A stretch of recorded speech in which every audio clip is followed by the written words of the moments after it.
Hello, this is Robin Wheeling, and this is a leadership class for first line supervisors for Bristol, Virginia Police Department. So let's start with a simple question. What is leadership? Many would equate this word with a certain person or position when asked this, what would seem to be a very easy question. However, if I asked you to define what leadership is, you may have more of a problem with that. Northouse explains leadership as a process whereby an individual influences a group of individuals to achieve a common goal. There must be a process to show leadership. You can't just walk into a room and tell people what to do. That's not leadership. You must have influence to have leadership, and there must be a group, whether small or large, in order for there to be leadership. This group is consistent of followers. And finally, there must be some common goal that both the leader and the followers are trying to achieve. So, what makes a good leader? Is it their traits that they were born with? Is it skills that they possess? Or maybe their behavior in what they do and how they act? Let's take a look at all three. So, what would you consider to be traits of a good leader? Intelligence, self-confidence, determination, some would say integrity, sociability, and emotional intelligence. So next, let's look at skills of a leader. What would you consider to be skills that a good leader in a sergeant's position would have? First, they need to know how to do the job. This is considered a technical skill.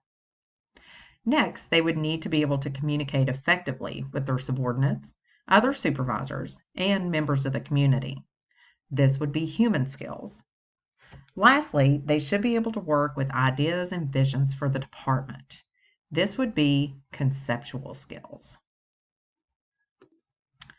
So the actions of sergeants and how they behave in certain situations is another category. There are two main categories in the behavior theory behind leadership. First, you have task behavior, and secondly, relationship behavior. So task behavior is when they focus on the task at hand to get the job completed. Supervisors must also incorporate relationship behavior and establish a personal connection with their subordinates. Have you had a supervisor who was more worried about their subordinates liking them than they were about getting a task completed? How about the other way around? The theory states that a good supervisor or leader needs to develop and utilize both of these behaviors. So now that we've discussed what makes a good leader, let's talk about how you, as a new sergeant, will lead those below you. Many believe that the way you lead depends on the people that is following you. This is called situational leadership.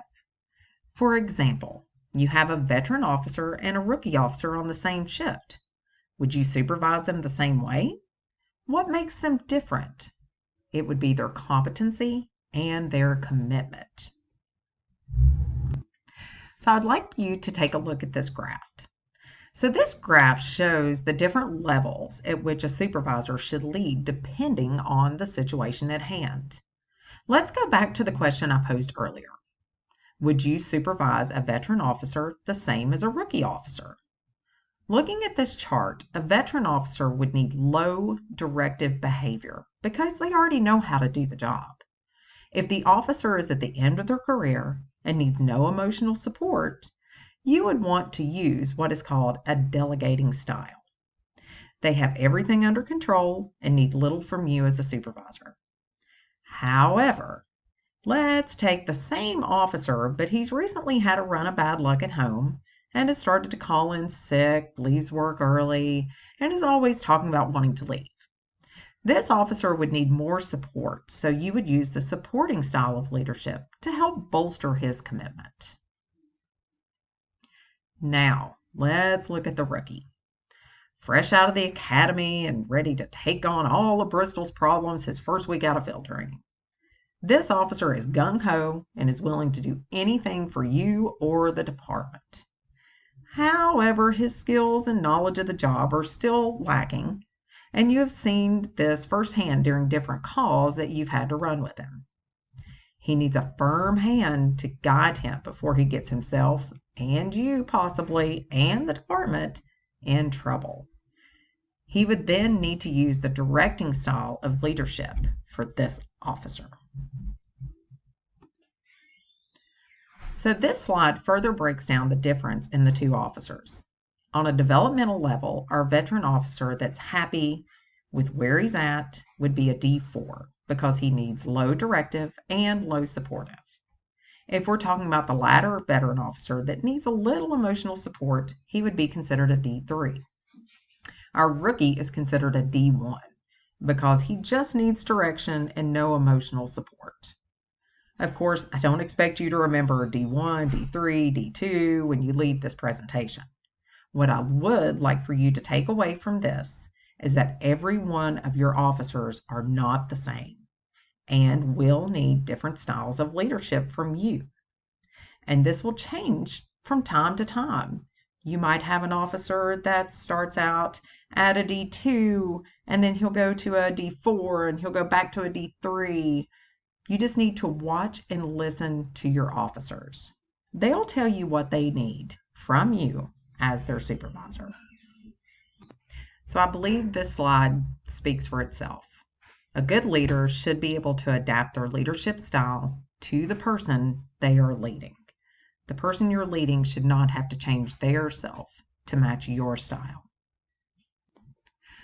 So, of course, no class in the criminal justice profession would be complete without a discussion on ethics. Am I right? Leadership is absolutely no exception. Therefore, I'm going to give you 5 principles of ethical leadership that you should always keep in mind as you begin your new position as a sergeant. Number 1, respect others. Everyone is important. Number 2, serve others. Use your power as a leader to serve others. Number 3, show justice. Treat those who follow you and the community fairly.